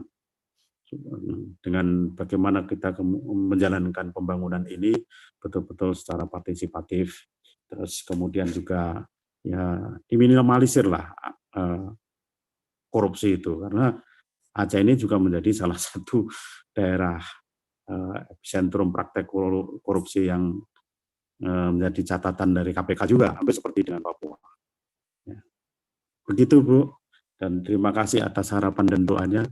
Mudah-mudahan kedamaian di Aceh itu ya langgeng lah. Ya. Assalamualaikum salaman ya. Begitu Mas Dedi. Terima kasih Pak Iswantoro, dan tadi juga tanggapannya dari Bu Desmi. Memang ini tantangan yang berat, bahwa terima kasih karena saya terlalu mendapatkan gambaran tadi disebutkan soal Aceh bekas daerah konflik semacam itu ya, dan sekarang mulai berdamai, mulai damai, dan sekarang mulai membangun. Tapi memang lalu tidak bisa tinggal diandaikan bahwa itu akan berjalan dengan baik dan berkembang, karena masih ada peluang-peluang untuk kemudian menjadi rawan konflik kembali. Nah, tetapi juga yang menjadi penting ini lalu kita belajar tentang bagaimana daerah konflik untuk kemudian bangkit. Itu memang ada proses yang tidak mudah masyarakatnya. Dan lalu kita belajar juga dari Papua, bahwa wilayah itu juga tadi Pak Is katakan juga korupsinya tinggi, meningkat justru ketika dijadikan menjadi daerah istimewa. Kalau nggak salah kan karena daerah istimewa lalu ada dari sisi anggaran itu kan dana alokasi khusus, dana alokasi umum khusus gitu ya. Dan itu memang lalu menjadi tantangan bagaimana pemerintah daerah di Aceh bisa mendistribusikan itu, dan memang tidak mudah. Lalu kan lalu menyangkut bagaimana DPRD dan eksekutifnya bisa mengembangkan, bisa menjaga tidak kekhususan itu, termasuk dengan dana itu pada tadi, terutama untuk anggaran pendidikan. Nah, saya akan mengajak lebih menghangatkan di sini, ada beberapa tokoh pendidikan, Mas Koirul Rosadi atau Mas Nasori atau Mas Clement bisa menanggapi. Mas Koirul, apakah masih menyimak? Ada tanggapan? Koirul Rosadi, Mas Nasori, atas diskusi kita. Ini adalah contoh konkret dari potret dari sebuah wilayah yang Aceh itu adalah wilayah khusus karena konflik, dan kemudian dihantam oleh tsunami, bencana alam yang besar, lalu sekarang mulai berdamai, tetapi ternyata dalam rentang yang cukup panjang itu belum bisa menyelesaikan semua persoalannya, dan itu bisa kita lihat dari indikatornya, bisa dilihat dari pendidikan, meskipun dari sisi kekayaan sumber daya alamnya tinggi. Terakhir Bu Sri Mulyani mengatakan bahwa memang pertumbuhan secara ekonomi pertumbuhan untuk menekan angka kemiskinan, Aceh itu juga menjadi catatan yang sangat krusial bagi pemerintah pusat. Ya, semacam itu. Nah, silakan ada tanggapan, pertanyaan dari teman-teman yang lain. Pak Khairul. Pak Baik, Khairul. Ya, terima kasih Pak Dedi dan Bapak Ibu semua dan sahabat-sahabat saya semua, sahabat lama semua ini Pak Dedi, ditemukan lagi. Ada Mas Iswantoro, Mas Monel, Mas Monel, Mas Sri Mulyo. Ya, terima kasih atas forum silaturahminya sore ini. Mohon maaf saya terlambat tadi, jadi nggak bisa mengikuti dari awal ya. Ya. Kenalkan, saya dulu juga sempat ke Aceh selama 1 bulan, tapi untuk kepentingan riset ya, riset. Ya. Meskipun terkait dengan tetap anak, tapi kebetulan risetnya tentang kekerasan seks pada anak sebenarnya di Banda Aceh, di masa sebulan di sana. Kebetulan saya juga bergerak dalam dunia pendidikan. Kebetulan ini kalau Mas Islah di di Aceh, saya kebetulan di Madura ini, Pak Dedi sama Pak Ibu yang lain. Jadi sebenarnya ada problem yang sama ya. Terakhir saya tadi mendengarkan Mas Is cerita bagaimana problem korupsi ya. Saya kira salah satu problem serius di pendidikan di daerah adalah memang problem korupsi, saya kira. Kenapa di daerah-daerah seperti Madura misalnya kurang begitu progresif dalam pembangunan, misalnya karena problem korupsinya. Ada problem-problem struktural lah, kalau dalam bahasa teman-teman pinter-pinter itu ada problem struktural yang menjadikan kenapa pendidikan begitu lambat di daerah termasuk di Madura. Kalau tadi di Aceh kita tahu sebagai gerbang Bu Desmi sebagai Serambi Mekah, di Madura juga punya julukan Serambi Madinah, nggak mau kalah dengan Aceh di Madura itu. Jadi di Aceh punya Serambi Mekah, di Madura ini Serambi Madinah. Jadi karakternya sama itu. sama-sama merasa yang punya Islam. Seperti itu kira-kira. Yang punya Islam. Tetapi ya gitu. Jadi, saya kira mirip-mirip problemnya. Ada problem tadi itu. Meskipun tadi di Aceh juga ada pesantren, di Madura bukan lagi banyak, tapi juga gudangnya pesantren. Gitu. Ada problem pesantren yang sebenarnya juga sebagai potensi, sekaligus sebagai modal sosial kalau kita ingin melakukan sebuah pemberdayaan masyarakat. Cuman kadang problemnya ketika ini pendidikan sudah bersentuhan dengan kekuasaan ini, Pak Dedi. Jadi kalau sudah pesantren dilibatkan dalam situasi politik praktis, ini menjadi persoalan juga. Akhirnya pendidikan menjadi terabaikan oleh kepentingan politik praktis. Nah, sebenarnya ada juga kita berharap pada institusi pendidikan yang lebih tinggi. Di Aceh juga ada banyak universitas, di Madura juga banyak universitas misalnya. Tapi kadang-kadang nggak bisa berkontribusi maksimal ya. Jadi kenapa seperti itu? Karena tadi itu ada problem struktural, sekaligus ada problem, bisa menganggap problem kultur juga. Itu penerimaan masyarakat terhadap pendidikan modern ya, tadi sisi lain juga menjadi pisau bermata dua. Ada rejim atau status quo yang mungkin akan tergeser dengan adanya pendidikan modern misalnya. Nah, ini menjadi tantangan juga. Jadi pengalaman kami mengajar di Madura ada problem-problem seperti itu. Jadi kenapa kita nggak bisa berbuat banyak terhadap problem kemiskinan di Madura ya karena cukup kompleks, cukup rumit, mungkin juga seperti dengan teman-teman di Aceh tadi. Nah ini yang saya ingin nggak banyak cerita lebih nggak bisa karena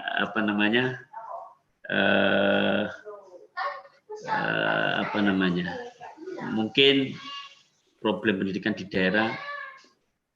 Kita itu belum bicara soal Madura yang kepulauan ya, mungkin seperti dibilang Pak Is tadi itu, yang belum ada listrik kayak di Sepudi, kayak di apa namanya, Bawean termasuk Gresik, Mas. Bawean mungkin masih lumayan ada juga teman di sana. Ada juga apa namanya di Kangean. Nah, ini juga jadi persoalan. Nah, saya kira ini tantangan dan sama saya kira banyak orang-orang pintar yang nggak mau balik ke daerah. Itu juga jadi persoalan. Jarang seperti orang Mas Iswantoro ini yang dari UGM mau ke Aceh gitu kan jarang sekali. Saya kira itu Mas Dedi sebagai apa namanya sapa kami dari teman-teman Madura. Terima kasih semuanya. Terima kasih Pak Koirul. Saya dulu pernah tinggal di Madura untuk riset juga karena waktu itu konflik Madura di Sampang. Sampit Daya. Kan banyak orang Madura yang kemudian dari pergi haji lalu tidak bisa masuk. Nah, waktu itu sebenarnya saya mau ke Sampit, tetapi karena situasi tidak bisa masuk ke sana, akhirnya saya mendampingi saudara-saudara dari Madura yang tidak bisa kembali ke Kalimantan terus ikut tinggal hampir satu bulan di sana. Dan saya sedikit diingatkan dengan situasi di sana dan memang betul bahwa pendidikan pesantren kadang-kadang dulu saya ingat waktu saya di sana itu bersaing dengan pendidikan pendidikan negeri. Rebutan murid antara Pak Kiai dan kepala sekolah. Waktu itu tahun berapa ya? Tahun 99. 99-an konflik itu. 99 itu saya dapat cerita itu bahwa antara sekolah formal yang dikelola oleh negara dan sekolah umum yang dikelola oleh para kiai itu saling berebut sebenarnya. Jadi saya hanya bisa membayangkan mengapa disebut dengan struktural bahwa ada proses budaya. Nah, mungkin rebutan itu tadi nggak tahu apakah Pak Is bisa bercerita lebih panjang soal lebih dalam lagi soal ini. Nah, yang perbandingan antara Madura dan Aceh yang sama-sama punya Serambi Madinah dan Serambi punya identitas Islaman yang kuat di sana. Karena kan ini juga Islam ini sedang kuat ya, begini pertaruhan entah mau soal politik, soal riset itu. Macam-macam ini kan sedang mewarnai Indonesia. Soal Islam politik, soal Islamisme dan macam-macam itu ya. Tetapi juga ada Islam yang dikembangkan oleh NU dengan Islam Nusantara. Gitu. Apakah Islam Nusantara semacam ini bisa diterima di Madura sebagai Serambi Madinah dan Islam Aceh di Aceh sebagai Serambi? Monggo, silakan. Iya, terima kasih Pak Dr. Khairul Rasyidi. Bisa kabar ya? Ya, terkait dengan apa yang disampaikan Mas Dedi tadi, kalau di Madura ada apa istilahnya rebutan murid itu. Kalau di Aceh ini itu nggak terjadi karena ada kombinasi antara pendidikan umum dengan balai-balai pengajian atau dayah-dayah, baik itu yang terlembagakan dalam bentuk dayah maupun yang hanya dalam bentuk kalau di sini misalnya balai pengajian di kampung-kampung. Jadi biasanya proses belajar di sekolah umum itu berlangsung sampai siang hari, karena di sini kan 6 hari sekolah, bukan 5 hari sekolah. Jadi nanti sore atau habis maghrib itu menjadi murid dari balai-balai pengajian yang ada. Nah, sekarang ini memang sedang menjamur itu balai-balai pengajian itu. Maksudnya jumlahnya lebih banyak lagi dibandingkan dengan dulu. Bahkan sekarang ada yang misalnya paket Sabtu Minggu misalnya gitu, itu untuk yang khusus para calon penghafal Quran, itu mereka menginap di suatu tempat belajar khusus gitu. Nah, di Aceh itu tidak terjadi proses perebutan itu, tetapi kalau terus kemudian apakah dayah itu mengalami proses politisasi, ya saya pikir itu juga tidak bisa kita nafikan. Ya. Dan dayah itu memang dari dulu juga bagian dari proses perjuangan Aceh ini. Karena kalau di Aceh ini kan kehidupan masyarakat memang tidak bisa dilepaskan dalam semua aspek. Itu tidak bisa dilepaskan antara adat dengan budaya. Bahkan ada pepatah Aceh itu adat dengan agama lagi dengan sifat. Jadi antara adat dan agama itu ya seperti zat dengan sifatnya. Ini nggak bisa dipisah-pisahkan. Ya, berarti kalau begitu dalam dinamikanya ya pasti ada proses pergulatan politik di daerah itu, baik yang kemudian pro kekuasaan maupun yang anti kekuasaan, dan dialektika itu ya terus terjadi. Tetapi apakah terus kemudian itu menarik masyarakat dalam situasi konflik yang berat, ya ini kita belum melihat ke arah sana. Tapi saya lebih melihatnya posisi daya itu seperti yang dilihat oleh Pak Widyo tadi, lebih mau melihat ke sana, bahwa daya ini bisa menjadi agen perubahan sosial, dan ini sangat strategis terkait dengan jumlahnya dan sebarannya yang sampai menjangkau wilayah-wilayah yang paling terpencil sekalipun. Kalau di Aceh itu hampir selalu ada daya. Nah, ini yang menurut saya lebih baik kita melihat dari aspek potensi yang bisa kita kembangkan saja daripada melihat ini sebagai sebuah masalah. Gitu. Begitu, Mas Dedi, tanggapan saya. Terima kasih. Mungkin ada tanggapan lain dari Pak Mas Nasori, atau Pak Clement, sebagai dosen dari UNN. Oke. Ini atau sebelum menunggu untuk ini sebenarnya menarik di terakhir ini sebenarnya bahwa kita dalam konteks Indonesia kita sudah tidak bisa mengelak bahwa ada ketegangan pengelolaan pendidikan antara konsep negara dan agama. Sebenarnya ini sudah lama sebenarnya, tetapi ini semakin menguatnya dengan identitas politik Islam. Itu lalu menjadi hak untuk mengelola dan mendidik anak muda itu juga bukan hanya negara, tetapi kemudian agama juga. Nah ini sebenarnya lalu saya sempat teringat pada bacaan saya terakhir ketika ada Michel Foucault itu waktu dia menulis tentang dalam konteks Perancis juga konteks Perancis khususnya dan Eropa pada umumnya gitu, ketegangan waktu itu gereja Katolik juga pada abad-abad 19 gitu ya, 15 sampai 19 itu kan ketegangannya juga luar biasa. Bagaimana negara-negara di Eropa dan terutama di Perancis untuk kemudian membuat garis demarkasi antara mana wewenang negara dan mana wewenang agama. Karena waktu itu kan kemudian tadi dikatakan oleh Pak Is bahwa moralitas itu kemudian menjadi ambigu antara kepentingan negara dan kepentingan agama. Karena kemudian ketika itu tercampur, lalu menjadi goyang, membingungkan masyarakat. Kalau dalam konteks Perancis kan itu kan berdarah-darah itu pertempuran antara negara dengan agama Katolik itu kan trauma yang luar biasa waktu itu. Betul. Kita memang tidak berharap bahwa di Indonesia akan terjadi itu gitu ya.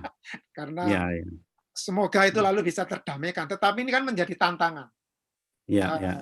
Tantangan luar biasa. Bagaimana entah agama dalam arti organisasi Islam formal di Indonesia dan yang di bawah kecil-kecil gitu ya, yang dikelola oleh banyak-banyak. Kalau formal kan yang jelas kan ada Muhammadiyah, NU dan Al-Wasliyah, semacam itu, dan juga yang diinisiatif oleh beberapa organisasi lain yang mungkin cukup tidak langsung tidak dalam payung besar dua organisasi besar itu gitu. Nah, itu kan menjadi tantangan karena kan lalu bagaimana ke depan? Apakah misalnya pertanyaannya, apakah memang pesantren itu nanti bisa diakomodir oleh Departemen Pendidikan misalnya, bukan Departemen Agama. Nah, mungkin Pak Widyo atau yang lain atau Pak Koirul gitu bisa menanggapi, karena ini kan ceritanya konkret ini tadi, jelas. Ini betul. di lapangan itu bergerak gitu ya. Betul. Dan bergerak tidak bisa kita hindari lagi bahwa ada inisiatif-inisiatif yang jelas ada, dan di situ ada kepentingan Pak Kiai, ada kepentingan dari kepala sekolah gitu ya. Nah, kalau di Perancis itu kan jelas, kemudian demarkasinya jelas bahwa untuk urusan pendidikan semua diambil oleh negara. Dan sampai sekarang kan kita lalu tahu bahwa tidak ada kompromi di Perancis, semua simbol agama tidak boleh masuk ke sekolah-sekolah. Itulah salah satu sikap yang sangat ekstrim dari sana, dan nggak bisa. Apapun agamamu, mau Katolik, mau Kristen, mau Islam, mau Hindu, tidak boleh membawa simbol apapun agama di ruang sekolah. Apalagi kalau sekolah itu dikelola oleh negara. Dan saya kira semua, lalu kan kalau di Perancis kan kemudian sekolah itu kan dinegarakan, dikelola oleh negara. Tidak ada, tampaknya tidak menutup kemungkinannya untuk swasta kemudian mengembangkan itu. Bahkan kalau karena kasus yang terakhir itu kan kemudian imam-imam kan kemudian akan diberi sertifikat itu. Kalau di Indonesia namanya apa nih? Ustadz-ustadz itu yang berceramah itu kan harus negara akan intervensi untuk mengeluarkan sertifikat siapa yang boleh berceramah di masjid-masjid di Perancis. Ini gimana apakah itu sesuatu penyelesaian yang ideal, atau arah ke sana, atau bagaimana? Ini pertanyaan yang menarik, Pak Is, Bu Desmiyanti. Silakan. Saya boleh kasih pendapat? Silakan. Nah, baik. Silakan. Jadi Mas Dedi, saya tertarik nih dengan pembicaraan. Menurut saya agama dan negara itu nggak bisa dipisahkan. Kita harus bersatu. Kenapa? Justru kita lihat sekarang ini, kita lihat banyak sekali seperti tadi kata Pak Iswantara ya, khususnya di Langsa itu banyak masyarakat yang merasa mampu membangun pondok-pondok pesantren modern, ya. Nah, justru sebenarnya menurut saya nih secara pribadi, justru sebenarnya pemerintah sangat terbantu. Kenapa? Karena pada saat ini banyak sekali pesantren yang berkembang dengan istilahnya sekolah Islam terpadu. Kenapa? Kan kita lihat sekarang ini Pak, zaman semakin berubah, berbagai teknologi. Anak kita terpapar sebenarnya setiap hari dengan hal-hal yang seharusnya mungkin mereka belum dapatkan. Internet dan sebagainya. Justru sebenarnya dengan ada pesantren ini, itu bisa menetralisir lah atau menjadi filter gitu. Bagi kita mungkin sebagai orang tua, sebagai pendidik, bagaimana nanti anak ini ke depannya berkembang karakternya. Karena pada saat ini kan kita berbicara karakter ya. Karena K13 itu kan lebih dominan kepada karakter. Ya Pak ya. Jadi menurut saya sebenarnya harusnya negara dan agama itu bisa bersatu padu, tidak bisa dipisahkan. Kenapa? Karena kita bagian dari sana semuanya. Gitu. Justru ke depannya negara harus bukan berterima kasih, sebenarnya mendukung program adanya pesantren-pesantren, karena dengan itu terbantu pendidikan anak-anak ke depan untuk membentuk karakter yang lebih baik, sehingga ke depannya akan terbentuk generasi masa depan yang mana nanti mereka akan menjadi pemimpin untuk ke depannya. Kalau mereka sekarang dasarnya sudah bagus, takut gitu melakukan korupsi, menjunjung tinggi kejujuran, menganut living value yang bertanggung jawab dan sebagainya, tentu kita berharap melalui pendidikan lah nanti mereka akan menjadi orang yang lebih baik. Karena mereka akan yang memimpin ke depannya, Pak. Mungkin kita kan sudah mau generasi keberapa nih ya, di usia-usia 40, 50 gitu. Dan mereka yang akan menjadi pemimpin di masa depan. Menurut saya seperti itu, Pak Dedi. Terima kasih. Terima kasih. Ini menarik argumentasinya. Pak Is atau yang lain bisa menanggapi. Silakan. Terima kasih Bu Desmiyanti. Pak Is mau menanggapi, silakan Pak Is. Ya, saya agak konservatif juga pemikiran saya seperti Bu Des juga. Jadi lebih bagus kalau negara dengan agama ini jangan dipertentangkan lah. Gitu. Tapi bagaimana kemudian saling saling mengingatkan akan peran dan tanggung jawabnya, lalu dibangun konsensus bersama. Bagaimana beragama dalam negara, bagaimana bernegara yang beragama. Ini yang harus kita lakukan saat ini menurut saya. Memang tak bisa dipungkiri bahwa politik identitas itu sekarang semakin menguat. Dan politik identitas itu tidak hanya terjadi pada satu kelompok, tetapi hampir pada semua kelompok. Yang mayoritas semakin menguatkan dirinya, yang minoritas pun demikian juga, semakin menguatkan identitasnya. Nah, ini kalau tidak dikelola dengan konsensus bersama, melalui konsensus bersama, ya saya pikir konsensus bersama kan sebetulnya Pancasila, tapi terus kemudian Pancasila sebagai konsensus bersama dalam konteks bernegara, ini kan kemudian tidak menjadi kesadaran bersama untuk mengamalkannya. Nah, ini yang menurut saya yang harus diingatkan kembali. Kalau zaman sekarang orang kemudian beromantisme terhadap stabilitas yang terjadi pada masa Orde Baru misalnya gitu, ketika bagaimana antara negara dan agama itu tidak bertentangan secara diametral, terus kemudian saling menegasikan gitu. Kalau sekarang ini kan terjadi proses seperti itu, ya, yang pada kelompok-kelompok tertentu itu ya nggak mau bernegara seperti Indonesia sekarang inilah, yang dianggap sebagai beberapa simbol-simbol negara itu sebagai tauhid, itu lalu negara dengan sistem demokrasi ini juga tidak tepat gitu. Nah, ini yang menurut saya harus dibangun konsensus ulang itulah terkait dengan bagaimana bernegara yang beragama dan beragama dalam negara itu. Nah, persoalannya itu di lembaga-lembaga sekolah sekarang ini harus kita sadari juga, dan ini menjadi catatan kritis juga. Ini juga yang terjadi pada anak-anak saya lah. Itu anak-anak saya semua di pesantren. Ya, itu saya sering mengkritisi apa yang disampaikan oleh para ustadz maupun ustazahnya terhadap anak-anak saya menyikapi problem-problem politik kenegaraan maupun sosial ekonomi yang saat ini terjadi di negara kita ini.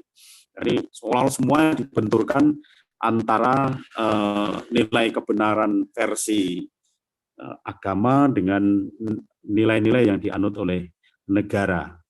Dan ini menurut saya titik kritis yang harus segera dicari solusinya supaya itu terus kemudian tidak terjadi lagi. Saya punya kekhawatiran memang bahwa suatu saat jangan-jangan anak-anak saya dan generasinya ini sudah nggak menganggap penting lagi Pancasila, lalu nggak penting lagi melihat proklamasi kemerdekaan Republik Indonesia itu sebagai kesepakatan bersama yang harus dijaga.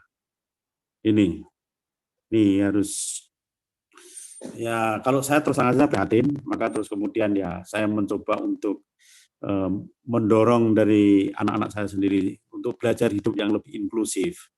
Kebetulan saya lahir dari keluarga yang sangat plural, ya Mas Dedi tahu sendiri saya Muslim sendiri dari keluarga besar yang 7 bersaudara itu. Jadi ya saya dorong untuk anak-anak untuk ya bersosialisasi lah dengan pakde-pakdenya, dengan bude-budenya dan saudara-saudaranya dengan baik.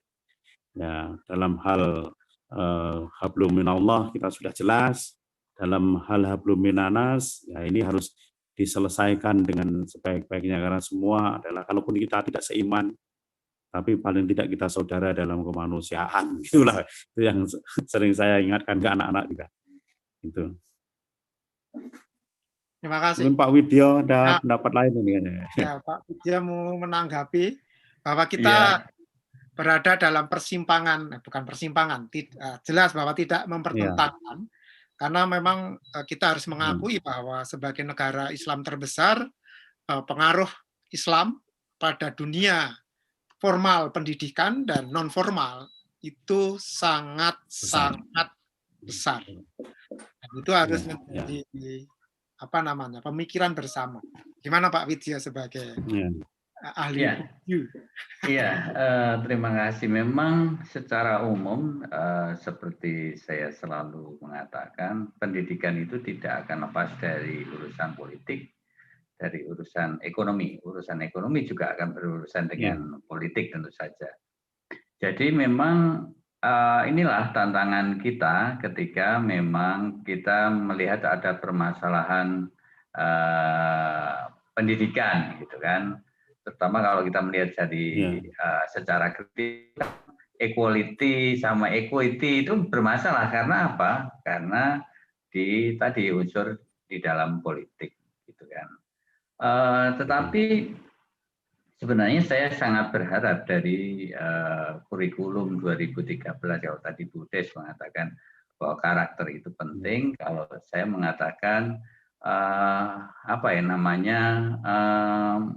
habitus itu penting. Jadi orang diajari untuk selalu mengetahui masalah, bisa mengeksplorasi dan menemukan masalah. Jadi kalau artinya nanti kalau memang semakin banyak orang Indonesia itu terdidik, juga akan tahu bahwa antara hidup beragama bernegara itu sesuatu bukan yang bertentangan gitu. Karena sejak dasarnya sejak awal mula hidup manusia itu di dalam keberagaman. Tidak ada yang hanya di satu sisi saja. Dan kembali kepada pemahaman bahwa manusia itu makhluk sosial. Itu yang harus menjadi teman bagi yang lainnya. Homo homini socius gitu kan, bukan homo homini lupus. Bukan. Ya, itu. Nah, memang ini menjadi pertentangan di dalam ilmu pendidikan. Kalau pendidikan itu mau mengutamakan apa toh? Mengutamakan orang yang baik atau orang yang berilmu gitu kan, atau bisakah itu dicapai dua-duanya? Makanya tadi saya sangat mendorong ketika pendidikan itu dimulai dari komunitas paling rendah itu memahami kebutuhannya, sehingga pendidikan bukan menciptakan robot untuk orang-orang yang melakukannya, tetapi kemudian dengan sadar aku belajar karena aku butuh. Ya, lalu aku belajar karena aku hidup bersama dengan orang lain untuk membangun masyarakat kita secara umum, secara bersama. Maka kalau itu dimulai dari kesadaran yang paling kecil tadi, lalu sebenarnya saya juga selalu mengkritik kalau tujuan pendidikan itu meningkatkan daya saing gitu kan, lalu orang kan bersaing. Padahal bersaing itu artinya apa? Pihak lain akan menjadi kompetitorku, menjadi lawanku. Jadi itulah yang harus luruskan supaya hidup bernegara itu juga menjadi amalan orang hidup beragama. Itu. Dan sebaliknya kalau kita beragama, mestinya amalannya juga menjadi berkah bagi orang lain di sekitarnya, bukan lalu menjadi bertentangan seperti yang sekarang ini. Dan harapannya sekali lagi ketika seseorang lalu bisa membaca situasi, bisa memahami permasalahan, lalu bisa mencari kunci-kunci permasalahan, orang tidak hidup dari rumus-rumus. Orang bisa memaknai apa yang sudah dirumuskan oleh nenek moyang, oleh pendahulu kita dengan konteks situasi yang kita hadapi. Saya kira itu yang bisa saya ungkapkan kalau dari segi teori pendidikan ya yang sudah dibahas di kelas-kelas, supaya apa? Supaya tidak ada pertentangan gitu. Memang sekarang itu yang mendominasikan bahasa politis ya, termasuk di dalam pendidikan itu kan bahasa-bahasa politis. Pendidikan bukan murni dilaksanakan demi pendidikan, gitu, tetapi bahasa politis itu. Terima kasih Pak. Desmi nih kayaknya.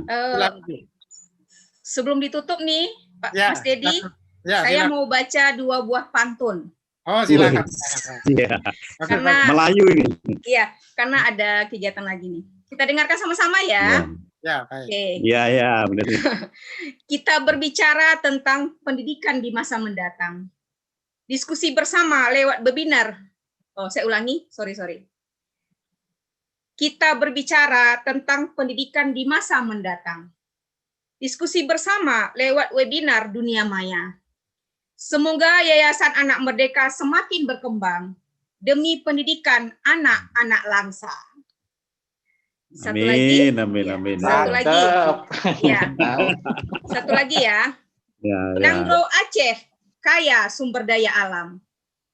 Juga banyak perusahaan-perusahaan. Semangat selalu ya Pak Iswantoro dan teman-teman. Tetap kreatif dan inovatif di tengah keterbatasan. Ya. Cakep. Cakep. 4 kali 4 sama dengan 16. Sempat tidak sempat dari 11. Oke, terima kasih. Saya pantunnya cuma bisa itu aja. Belum ditutup, apakah Pak Nasori mau menanggapi?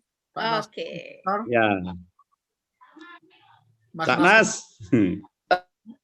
Udah, saya menyerap ini lagi, menyerap semua pendatang baru. Terima kasih, Mas. Baik. Ini sudah jam 5 waktu Indonesia bagian Barat. Saya kira kita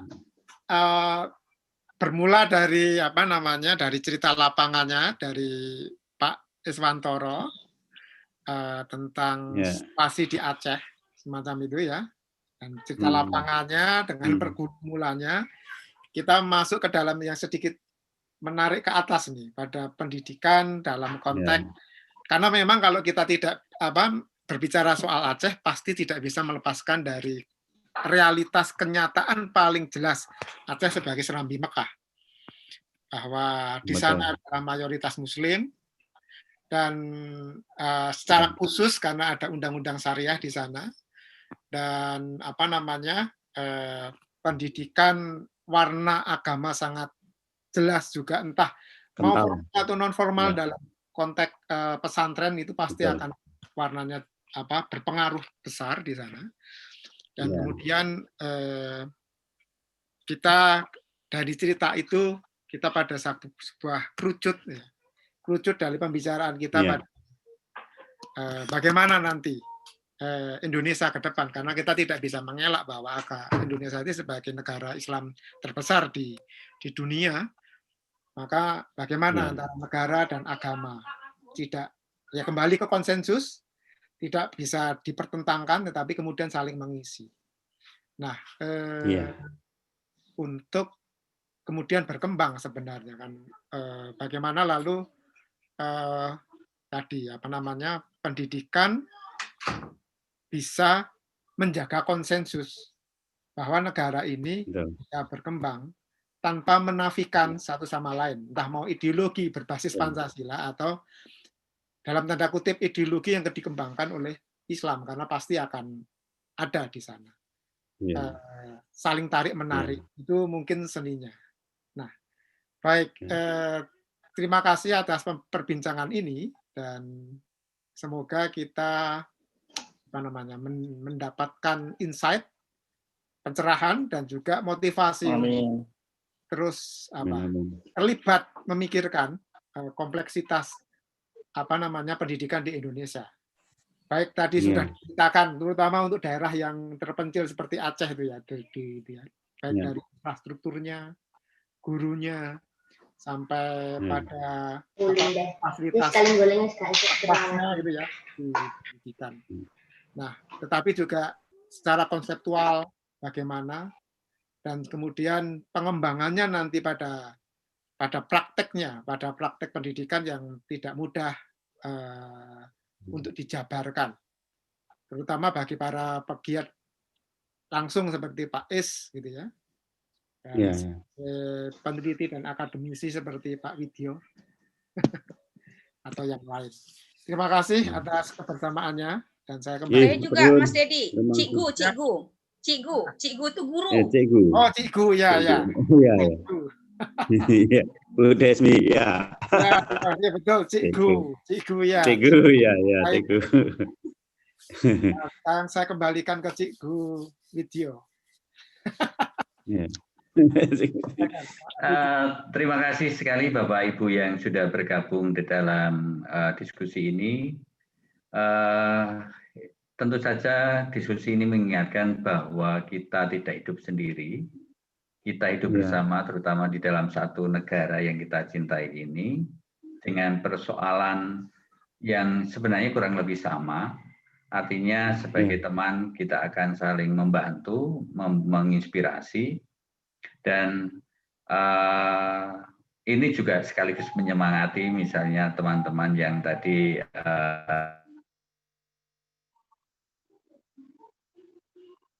atau Bu Desmi yang di tempat lain, Pak Khairul yang di Madura dan sebagainya. Kita saling menyemangati, kita saling memberi inspirasi, dan itulah memang tujuan diadakannya webinar ini.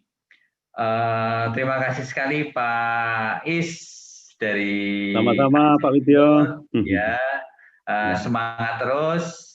Dan terima kasih juga untuk Mas Didi yang mengatur semuanya pada sore hari ini. Dan teman-teman semuanya ikuti terus dan berkontribusilah di dalam diskusi-diskusi kita supaya kita juga bisa berkontribusi untuk pendidikan di Indonesia. Terima kasih. Sampai ketemu kembali di lain kesempatan. Mas ada difoto dulu? Atau sudah difoto Mas Monel? Pak Monel